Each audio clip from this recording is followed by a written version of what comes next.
74 tonnes d'engrais et des équipements servant à l'agriculture ont été offerts aujourd'hui par le président Andrzej aux agriculteurs sur 5 communes du district d'Ambalavao dans la région de Haute-Matiache. Le but étant d'augmenter les rendements afin d'aboutir à une autosuffisance alimentaire, un des principaux objectifs du régime actuel. Dans le cadre de la tenue de l'Assemblée générale des Nations unies, occasionnant la présence du Premier ministre Christian Tsai à New York, ce dernier s'est entretenu avec quelques personnalités. Il s'agit notamment du président de l'Irlande, du directeur général de l'Organisation des Nations unies pour l'alimentation et l'agriculture, de la sous-secrétaire adjointe d'État américaine, ainsi que des responsables du Mercy Ships. En Afghanistan, les Afghans élisent aujourd'hui leur futur président sur le fond de menaces terroristes, alors que la perspective d'un accord de paix entre le gouvernement et les talibans s'éloigne après l'échec des pourparlers avec les États-Unis.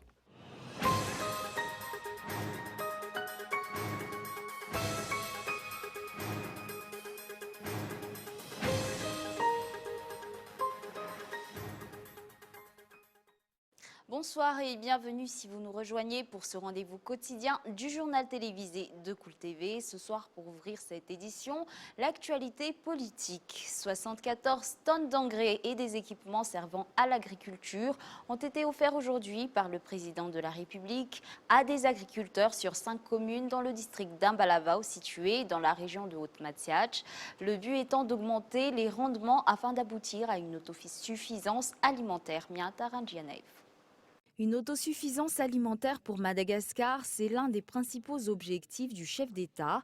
Dans cette optique, 1600 foyers éparpillés sur 5 communes dans le district d'Ambalavao ont pu bénéficier de matériaux et d'équipements nécessaires à l'agriculture offerts par le président Andrzej. En tout, 74 tonnes d'engrais et 100 motoculteurs ont été distribués. Il s'agit là d'une partie de l'aide offerte aux agriculteurs. Des actions au lieu de grands discours, l'autosuffisance alimentaire fait partie de nos objectifs. Il est donc essentiel de venir en aide aux agriculteurs et aux éleveurs. C'est pour cela que nous sommes ici aujourd'hui. Nous allons mettre en place un champ école paysan producteur, c'est-à-dire que les formations pour augmenter le rendement se feront directement dans les champs. 34 tonnes d'engrais NPK et 6 tonnes d'engrais guano vont être distribuées à 400 familles. À cela se rajouteront des équipements. Nous avons pour objectif d'augmenter les rendements par hectare. Cette aide va permettre d'augmenter les rendements. L'année prochaine, la quantité de riz produit devrait donc s'élever à 4 fois plus. Une tonne par hectare ne suffit pas à nous nourrir. Maintenant, nous pourrons produire 5 tonnes par hectare. C'est largement suffisant pour nos besoins. Nous pourrons même commercialiser ce qui reste. Outre cela, des travaux de réhabilitation des plaines devraient être engagés pour favoriser l'agriculture dans le district d'Ambalavao. Au cours de son passage dans la région de Haute-Matiache, le chef d'État a également effectué une visite de l'entreprise Carins, œuvrant dans la construction automobile, ainsi que d'une entreprise d'importation et de vente de friperies, des entreprises qui donnent du travail aux personnes défavorisées à Fianarantsoa. Toujours dans l'actualité politique, dans le cadre de la tenue de l'Assemblée générale des Nations unies, occasionnant la présence du Premier ministre Christian Tsai à New York, ce dernier s'est entretenu avec quelques personnalités. Il s'agit notamment du président de l'Irlande, du directeur général de l'Organisation des Nations unies pour l'alimentation et l'agriculture, de la sous-secrétaire adjointe d'État américaine, ainsi que des responsables du Mercy Ships, Richard. Au cours d'une rencontre avec le chef du gouvernement malgache à New York, où se tient l'Assemblée générale des Nations unies, le chef d'État irlandais a fait savoir qu'il souhaiterait raffermir les relations diplomatiques entre son pays et Madagascar. Ainsi, les domaines où les deux pays pourraient collaborer ont été passés en revue, à l'exemple de l'éducation, de la formation technique ou encore du tourisme. Le Premier ministre malgache a également rencontré la sous-secrétaire adjointe d'État américaine. Une rétrospective des relations entre les deux États a été effectuée. Cette entrevue a permis d'apprendre que de nombreux investisseurs américains souhaiteraient opérer à Madagascar, de sorte que les deux parties ont défini les domaines sur lesquels la coopération existante pourra s'étendre, entre autres l'énergie, le tourisme, le secteur minier, l'agriculture et les infrastructures. La bonne gouvernance et l'état de la démocratie ont également fait l'objet d'une attention particulière. Les Américains ont été plutôt optimistes quant aux efforts que le pays a déployés pour maintenir la paix en période post-électorale. Ils ont également salué l'initiative de préservation des droits de l'homme, surtout dans la lutte contre la traite d'êtres humains et dans celle de l'exploitation des mineurs. D'autre part, le Premier ministre Christian Tsai a également eu une entrevue avec le directeur général de la FAO, une rencontre qui s'est focalisée sur la coopération avec cette agence spécialisée de l'ONU. En effet, un nouveau projet triangulaire d'un montant de 20 millions de dollars a été annoncé. Le projet incluant la Chine, Madagascar et la FAO sera créé pour promouvoir la production de riz dans notre pays. Les cas des chenilles légionnaires détruisant essentiellement la plantation de maïs et de la lutte anti-acridienne y ont été discutés. Et pour finir, le chef du gouvernement malgache a rencontré des responsables du bateau-hôpital Mercy Ships. Outre le projet de renouvellement du précédent contrat de partenariat matérialisant la coopération entre Madagascar et l'association, les responsables du Mercy Ships ont fait part que l'association a ouvert un service d'opération médicale auprès de l'hôpital de Tuamasin. Les citoyens malgaches bénéficieront des services offerts par ce navire, surtout en matière d'opérations chirurgicales. Il prévoit également de mettre en place un bureau de représentation permanent à Madagascar, mais la réalisation devra encore faire l'objet d'une concertation ainsi que d'une étude préalable avec le ministère en charge des Affaires étrangères et le ministère de la Santé publique. Il est temps d'agir, temps de concrétiser les promesses faites, temps de contribuer au développement de Madagascar. Le processus de développement est en marche et pourtant force est de constater que certains s'opposent encore au progrès engagé. Quoi qu'il en soit, Madagascar doit aller de l'avant. Les détails dans l'éditorial de Andra Arson. Les noms de tous les candidats qui s'affronteront à l'élection communale sont désormais d'ordre public. Cela signifie que le processus électoral est en marche. D'autre part, le président de la République a annoncé le retour des Tsenamour pour favoriser la population sur le plan social. Dans cette optique, le prix du litre de l'huile ne devrait pas dépasser les 3 milliards, celui du kilo de sucre ne devrait pas excéder les 2 milliards et le kilo de riz ne devrait pas dépasser les milliards. Au cours du dernier Conseil des ministres, 11 gouverneurs ont été nommés pour remplacer les chefs de région et participeront au développement concret de leurs régions respectives. À cet effet, un budget de 1 milliard d'ariars ont été accordés à chaque région, principalement pour la construction d'infrastructures, des travaux qui devraient durer 3 mois. La nomination de gouverneurs pour les régions restantes ne devrait pas tarder. Ces gouverneurs disposeront d'une année pour prouver leurs capacités, pour prouver qu'ils méritent leur place, des faits qui prouvent que des actions concrètes sont engagées pour le développement du pays, rappelant que Madagascar a encore plusieurs dizaines d'années de retard à rattraper. Malheureusement, certains politiciens continuent d'essayer de manipuler les citoyens afin de servir leurs propres intérêts, des intérêts qui vont à l'encontre des progrès engagés. Pour le développement de Madagascar et de son peuple, le pays a besoin de renouveau, de redressement. Le député Mamnyana Souljaïbe Rabenirin, portant les couleurs du parti Team, a initié une manifestation à l'intersection menant à Mbujimanzak pour s'opposer au projet Tanamaswanj, un projet qui fait partie des promesses présidentielles pour le développement de la capitale, un projet dont les principaux bénéficiaires sont les habitants de la capitale qui pour l'instant vivent à l'étroit et dans la crasse. Un reportage de Andra Arson.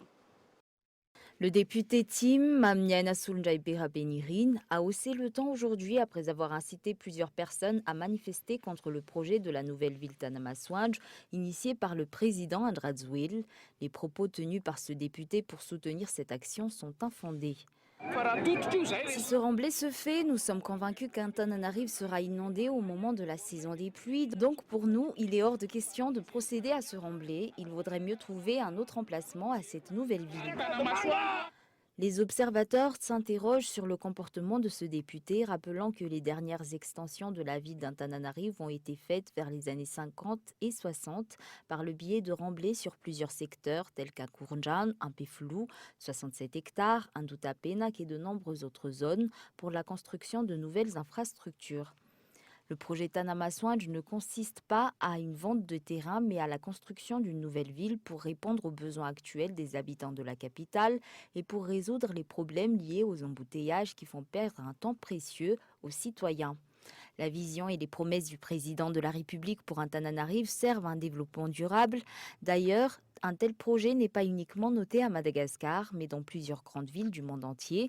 Le projet Tanamasoanj permettra d'abriter de façon permanente près de 100 000 personnes et plus de 200 000 personnes de plus pourront y circuler chaque jour. Les propos tenus par ce député Tim, selon lesquels ce projet devrait être déplacé à 40 ou 50 km de la ville d'Antananarive, ne tient également pas la route, puisqu'à ce jour, aucune infrastructure nécessaire au transport permettant une circulation aisée vers cette nouvelle ville n'est encore disponible, étant donné qu'aucun des dirigeants qui se sont succédés n'a pris la peine de mettre en place les infrastructures pouvant répondre à ce besoin. Des études ont également été menées afin d'éviter la montée des eaux à Mbuchmanzak au moment de la saison des pluies, lorsque cette nouvelle ville sera construite, contrairement aux rumeurs qui ont été mises en circulation. D'autre part, dans le cadre de la lutte contre la malnutrition et pour réduire l'importation de riz, le régime actuel met également en place une politique d'extension de la surface cultivable et des rizières dans tout Madagascar, afin que cette surface puisse s'étendre jusqu'à 100 000 hectares dans quelques années. Les observateurs se demandent également pourquoi ce député ne s'est pas manifesté lorsque l'ancien président Marc Ravalman en a procédé à un remblai au niveau de Rizières à Indouta-Pénac, un remblai qui à l'époque devait servir à la construction d'infrastructures publiques et qui finalement est devenu la propriété de particuliers, l'opposé du projet Tanamasoanj. Il est clair à ce jour que le parti Tim qui s'est placé dans le camp de l'opposition s'oppose principalement à la réalisation de projets de développement initiés par le président Andratswil et dont la majorité du peuple malgache devrait pourtant profiter, ce qui permet de penser que les candidats présentés par ce parti à la course à la mairie s'opposeront également aux projets de développement mis en place par le gouvernement actuel. Sur un tout autre sujet, la société civile compte se mobiliser pour défendre les droits de l'homme face aux extractions minières à Madagascar. L'exploitation d'ilménite effectuée par la compagnie minière Bastuléar est à ce jour l'un des sujets les plus alarmants dans ce cadre. Écoutons les propos tenus par le représentant des habitants concernés. Défendez vos droits, vous les connaissez déjà, défendez-les pacifiquement, avec des moyens non violents. Maintenant, nous allons vous accompagner pour amplifier vos cris, voilà, pour vous aider à construire des alliances, voilà, au niveau national, au niveau régional, au niveau international, afin que vos voix soient entendues. Je vous exhorte à tirer les leçons de l'expérience du Libéria et de la Guinée, pour que vous ayez des élus locaux qui soient prêts à travailler pour la mise en place des plans locaux de développement. Et en ce moment-là, vous allez travailler avec les compagnies minières, là, les partenaires du secteur privé, là, pour leur faire comprendre que vous avez le cahier des charges. Passons aux actualités internationales. En Afghanistan, les Afghans ont commencé à voter ce samedi pour choisir leur président. Un scrutin qui se déroule sous la triple menace des attentats des talibans, de la fraude et de l'abstention des électeurs. L'élection se tient alors que les pourparlers entre Américains et talibans sont au point mort, rendant toujours aussi lointaine la perspective d'un dialogue entre gouvernement et insurgés pour arriver à la paix. France 24. Près de 100 000 policiers et soldats déployés, l'accès à Kaboul interdit aux camions, les autorités afghanes n'ont pas lésiné sur les moyens. Et pour cause, les talibans ont promis d'attaquer les bureaux de vote pour dissuader les Afghans de participer au scrutin présidentiel. Des attaques revendiquées ont eu lieu dans plusieurs villes du pays. À la mi-journée, la commission électorale annonçait n'avoir aucune nouvelle de plus de 900 bureaux de vote. Grand favori avec le président parmi les 18 candidats en lice, le chef de l'exécutif Abdullah Abdullah s'est directement adressé aux talibans. Aux forces talibanes qui ont menacé ce processus, je voudrais dire en tant que citoyen et électeur de ce pays que le fait de menacer des innocents ne montrera pas votre force et que les pertes de civils innocents ne vous profiteront pas. Depuis le retrait des troupes de l'OTAN en 2014, les talibans ont gagné du terrain. Alors que les violences sont quotidiennes, le président Ashraf Ghani, l'autre grand favori, espère que le nouveau gouvernement sera aussi synonyme de nouveaux départs. La paix est la première revendication de notre nation Et cette élection nous donnera la légitimité nécessaire pour apporter la paix à cette nation. Mais de nombreux Afghans ont perdu tout espoir en leurs dirigeants. En plus des attentats et de la fraude, l'ampleur de l'abstention est encore incertaine pour cette 4e élection présidentielle que connaît le pays. Les résultats préliminaires du scrutin sont attendus le 19 octobre prochain. Aux États-Unis, les démocrates ont exigé hier du secrétaire d'État américain Mike Pompeo l'envoi des documents nécessaires à leur enquête sur Donald Trump, accusé d'abus de pouvoir après avoir demandé au président ukrainien d'enquêter sur son rival Joe Biden. C'est un virage majeur dans la procédure de destitution qui vise le président des États-Unis. Dans une lettre adressée au secrétaire d'État américain, les chefs démocrates de puissantes commissions parlementaires ordonnent à Mike Pompeo de leur livrer d'ici le 4 octobre les documents concernant les contacts de l'administration Trump avec le gouvernement ukrainien. Les parlementaires démocrates se disent décidés à accélérer leur enquête. Nous avons déjà commencé à contacter des témoins et dès la semaine prochaine, nous allons commencer à envoyer des convocations pour recueillir des dépositions et des témoignages. Les auditions vont débuter le plus rapidement possible. 5 responsables du département d'État sont d'ores et déjà convoqués pour des dépositions, parmi lesquelles l'ancienne ambassadrice américaine en Ukraine. Les représentants démocrates exigent également la liste de tous les membres du département d'État qui ont participé, préparé ou reçu une transcription de l'appel téléphonique du 25 juillet entre Donald Trump et le président ukrainien Volodymyr Zelensky. Une conversation pendant laquelle le président américain a demandé à son homologue d'enquêter sur son rival politique Joe Biden et son fils qui a travaillé à partir de 2014 dans un groupe gazier ukrainien. Donald Trump, de son côté, dénonce une chasse aux sorcières et dément avoir exercé une quelconque pression. Pour le président américain, il s'agissait d'un échange parfait et tout à fait légal. Et c'est ainsi que s'achève ce journal. Nous vous remercions pour votre attention. Bonne soirée à tous et excellente suite de programmes en compagnie de Cool TV. Au revoir.